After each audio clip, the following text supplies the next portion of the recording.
চট্টগ্রাম বন্দরে new মুরিন container terminal পরিচালনার দায়িত্ব বিদেশি প্রতিষ্ঠানের হাতে ছেড়ে না দিয়ে নিজস্ব ব্যবস্থাপনায় পরিচালনার দাবি জানিয়েছেন চট্টগ্রাম মহানগরী জামায়াতের আমির শাহজাহান চৌধুরী। সকালে চট্টগ্রাম প্রেসক্লাবের এস রহমান হলে দলের চট্টগ্রাম মহানগর আয়োজিত সংবাদ সম্মেলনে তিনি এ দাবি জানান।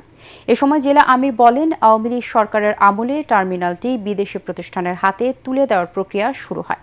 স্বৈরাচারী ফ্যাসিস্ট সরকার পালিয়ে গেলেও সরকারের বিভিন্ন স্থানে ঘাপটি মেরে থাকা দোসররা বর্তমান সরকারকে বিভ্রান্তমূলক তথ্য দিয়ে টার্মিনালটি বিদেশিদের হাতে তুলে দেওয়ার চক্রান্তে লিপ্ত রয়েছে।